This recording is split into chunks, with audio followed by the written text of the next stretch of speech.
Hello, this is the Cinemile, the podcast where me, Cathy, and my husband Dave walk home from the movies, but sometimes I don't want to go to the movies with Dave. And today's one of those days. I'm coming with my friend Brónagh. Hello, Brónagh. Hello. Eagle-eared listeners will remember Brónagh, of course. She was on a couple of years ago. A long time ago, before you were famous. I'm still not famous. And today we are going to see Are You There, God? It's me, Margaret. Brónagh, have you read the book? No, I haven't, no. And we discussed this. You didn't read much Judy Blume at all as a kid? Well, after we were talking about it, I actually looked it up and I read a couple of them, the Super Fudge ones, but I think they're babyish. They're probably for younger kids, right? Yeah. This is like for about probably 10-year-old girls. I read it religiously. I had a copy and I read it probably 30 times as a kid, if I'm being conservative. Are You There, God? Me, Margaret. It's a classic, real kids classic. And then her older books got a bit racier. You didn't read Forever, I'm shocked. You would remember if you'd read it. Very racy. Anyway, Judy Blume's such a cool author. She really spoke to kids and teenagers in a way that's hard for adults to do. And I think this might have been written in the 70s. I would have been reading it in the 90s, so she's had a very long cultural impact. I'm thrilled it's been made into a movie. Apparently it's really good. Yeah, saw that. People are saying it's good. Yeah, people are saying it's great. And I'm not sure who the audience is though. Like, is it like people who remember reading it as 14-year-olds or whatever? Is it I had the same thought, you know, and I guess we'll have a better sense after we see it, but because it was written in the 70s, older women are a huge cinema going and like media consuming audience, so it's quite clever if you capture the nostalgia. Women who read it in probably the 70s, 80s, 90s, maybe up to the noughties, kids were still reading it. And then now, like if I had a teenage daughter, I would 100% be bringing her. I hope to see some young girls there. Anyway, I'm so excited. It's really rare you get movies like for young girls even in the cinema anymore, right? They're all on streaming. So I'm excited. Perfect Sunday afternoon thing to watch. And yeah, I actually bought the book again 2 weeks ago to kind of catch myself up on it. Did you reread it? I started rereading it and then I realised I think it's better not to do that. Yeah. You like the movie at least has some kind of like you're like more interested in the plot. Exactly. You can't remember everything. Yeah. And that's actually because I started reading it, realised I didn't remember the plot. That's exactly why I stopped. And it feels very childish now actually to read it, and I mean that in a really nice way. It felt like it was really aimed at young girls. It didn't feel like an adult speaking to an adult. So anyway, we're at the cinema now. We're going to watch it and then we will be back to discuss feelings. Yes, bye. Bye. Are you there, God? It's me, Margaret. I'm here to speak to you today about your changing bodies. The blood is released through the vagina. Please, just do this one thing for me. Let me just be normal and regular like everybody else. Just please, please, please, please, please, please, please. What I feel, I can't say. I've decided I want you to join my secret club. If you want to be in the club, then you have to wear a bra. Oh. You think you need one? Right, we are out. We've seen Are You There, God? It's me, Margaret. If it's your first time listening to the cinema, we won't spoil it yet. We'll just give our overall thoughts on the film and then we'll get to spoiler street. Brónagh, overall thoughts, what do you think as a non-book reader? Yeah, I loved it. I thought it was really good. I thought it was like a way more like gentle film than I was expecting. Like there wasn't like high stakes in it particularly, but it was lovely. Except the highest stakes of them all, which is puberty. That's true. That's true. It was lovely, wasn't it? It's a very gentle movie, but feels extremely relatable as someone who was once an 11-year-old girl. Yeah. And very funny. Extremely terrifying as someone who has a little girl and who will one day be 11. You can be the Rachel McAdams of this movie. Yeah. I did watch it thinking, oh, actually, do you know what? I'm kind of glad I don't have a daughter.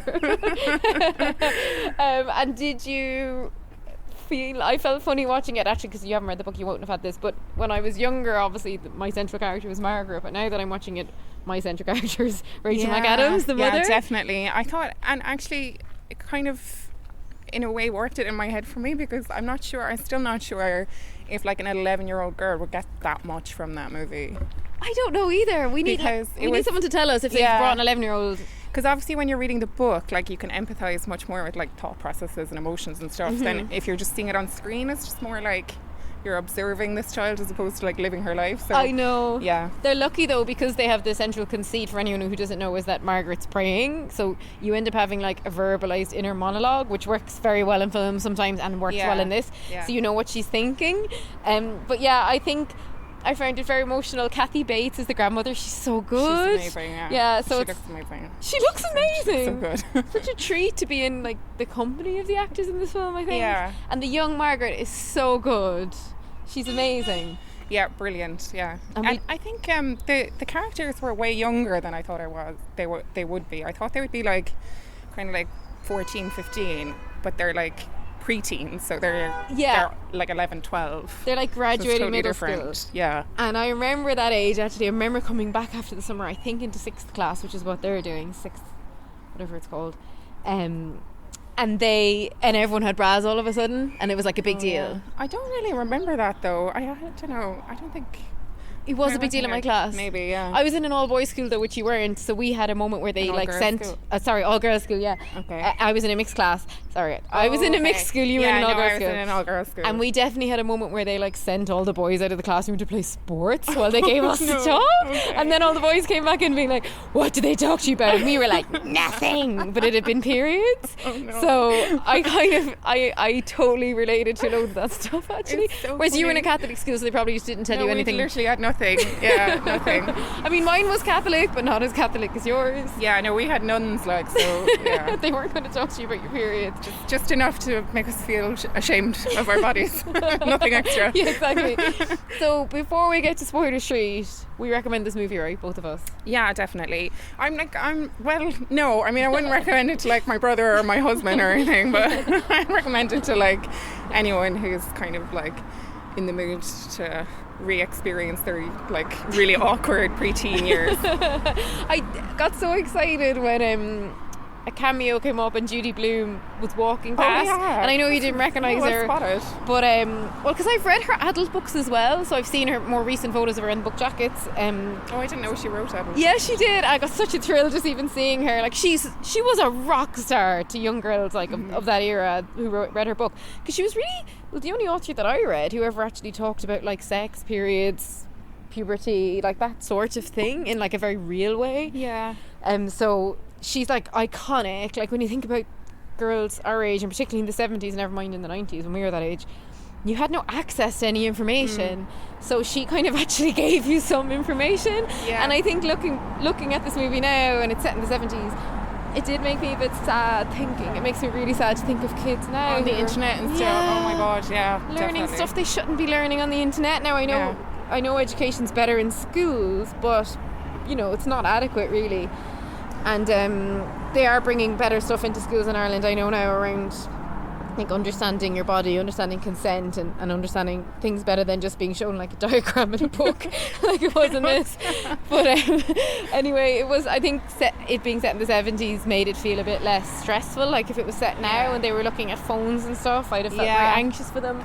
But they're just discovering things very innocently. And then there's one other plot before we get to Spoiler Street that we'll just mention that it touches on a lot, which is actually the central question of Margaret's, which is that she's one Jewish parent, one Christian parent, and she's trying to kind of toggle between the two. Well, like neither of them are religious, so they're not practicing either of those religions. So they want to raise her like without a religion so that she can decide when she's older. And as a result of that, she's kind of got like this deficit where everyone else has like, holidays to celebrate and things to do with their families that she doesn't really participate in, and that's what she's curious about, I guess. And it's really interesting to me when I was like 10 or whatever age I was reading this. Probably the first time I really read anything or understood about like Judaism as well, being in Catholic Ireland, where as far as I knew there were only two religions, which was Catholic and Protestant. So I remember I actually learned so much from this book as a kid. I just love seeing it brought to life.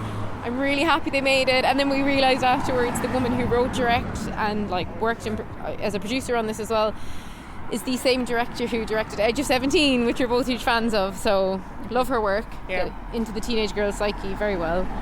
And now we are just turning left onto Spoiler Street. Spoilers now. 4, Are You There, God? It's me, Margaret. I'm not sure what there is to spoil. She gets her period. And it's really funny because it's such a like triumphant and joyous moment. Which is like the opposite of what experiencing your period is like. And we both said like, oh, and again, it's just like 90s Ireland maybe. But like we were saying, when we were younger, it was like embarrassing to get your period. Yeah. You wouldn't tell anyone, like, and they're all telling each other. So I wish I'd felt like that when it happened. Well, I do and I don't, because at the same time, like it's not a pleasant experience. I mean, they seem very keen to bring their mothers in and like make their moms look in the toilet. But I know I'm happy for them that they're celebrating it. It's interesting as well. Totally. The movie explores like the differences of like one girl who developed really early, and they're all almost like slut shaming her already. Oh, they but then totally are, while they're meanwhile desperate to get their periods, and it kind of just reminds you that at that age, you're just jealous of everyone. You don't think you're good enough, but meanwhile you're mean to people who are different. Like it's just you're such a ball of emotions. It's like you want to be accepted for who you are, but you're just really horrible to everyone else for being themselves. It's so awful. Like, and it's like, what I really enjoyed is just like another thing that made me terrified to be a girl mom is the way like female friendships are just so intense when you're that young, and you can like just get wrapped up, and like the other girl's behaviour can actually like almost imprint on you and make you like bitchier and more horrible. And when you look back on it, you die when you think of how you acted at that age and like how mean you could be, and then you'd hate yourself. Like you didn't enjoy being mean either, but you just kind of did it because I don't know, your hormones have run amok. But it's that like dependency. Even when you the girls want to fit in, and you're like, and the girls say you like, just get carried away. You can't be in our club unless you don't wear socks. And it's so interesting because Oscar, our kid, is 5, right? He comes home from school the other day and said, my friend said he won't play with me unless I wear a cap. I was like, what do you mean a cap? He's like, a hat. And I said, well, tell him he can't tell you what to wear. And he said, but then he won't play with me. And I was like, is this kid a menace or is this a normal kid thing? And I think it's a normal kid thing actually to do weird things like that. But I said, but if you didn't wear a cap, what would happen? And he said, well, then he wouldn't play with me. And I said, well, tell him to play with someone else. And he said, but I want to play with him. And our conversation went nowhere. And in the end I stopped talking about it because I think I was at the end of the day, they don't actually wear hats to school, so there's no way for this thing to happen. But I felt I got my back up that some kid was telling Oscar what to wear, and then the socks thing happened in this, and I was like, oh, that feels really real actually, that kids would say weird shit like that, and that you can only be in the club if you wear a bra. But again, like wearing a bra for me was not like I actually don't really remember anything about like my first bra or anything. It's because you've blacked it out. Yeah, maybe, but I think also I have an older sister and older cousins and stuff, so it was like not. Yeah, because Margaret's an only child. I don't really remember. But. No, I remembered watching it. I was like, oh, I remember my mum bringing me shopping, and like it wasn't a really big deal. And then I remember going back after school holidays and all the girls checking, and then the boys in my class, again because I had boys in my class, they ran around snapping all our bras. Because I went to a mixed secondary school, that was very new for me to like have boys doing that. It was like assaulting girls basically. Yeah, I know when you think about it now. And when they like have to do the 2 minutes in heaven, and they're all it's just absolute torture. Anyway, glad I'm not a teenager anymore, but loved this film, absolutely loved it. They're not even teenagers, that's the really sad thing. I know, that's they're all 11. ahead of them. But because it's like a Hollywood, well, I guess, you know, novels need to have like a proper ending. She kind of like has a lot of revelations about how she's been acting and like how to be like true to herself and stuff, but in real life that happens when you're like 23 or something as opposed to like maybe 12. not even then. And like but I also like the way Nancy, who's slightly the mean girl in the film, but she isn't really that bad. She's not like cartoonishly evil the way like I kept thinking about Mean Girls as well, because Rachel McAdams is like she's the so young good. girl in that, and now she's the mom in this. But yeah, she's not like Regina George from Mean Girls. And she's also doing that thing where she's actually just so insecure that she lies about when she got her period, you know? Like they're all just, everything that teenagers do is out of their own insecurities. So yeah, it's a lovely film. I'm really glad we watched it. I'm so glad I watched it with you. Not my vibe for watching with Dave, I don't think.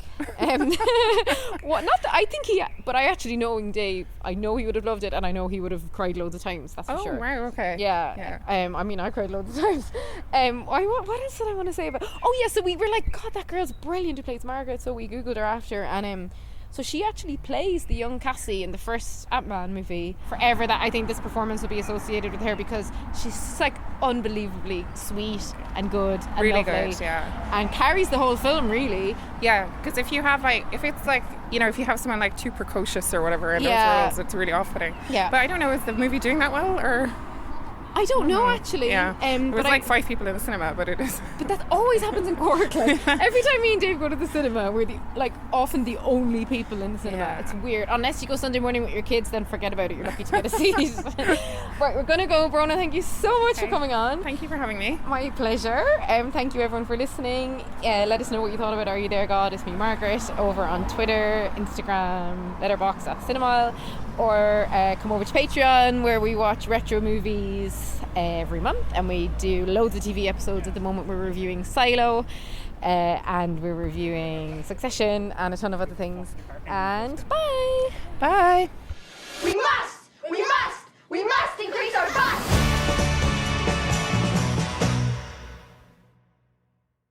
I'm Laura. I'm Lauren. And this is Go Love Yourself. She went, you're 26? I was like, size 26, yeah. And she was like, oh, right, that makes sense. This is the show where we're learning to love ourselves a little more and taking you along with us. I grew up never seeing anybody that looked like me, and that made me feel like not part of society, like almost like not a woman, because I just never felt like I fit in. If you've got a relative that is mean about your body, Laura, what do we say to them?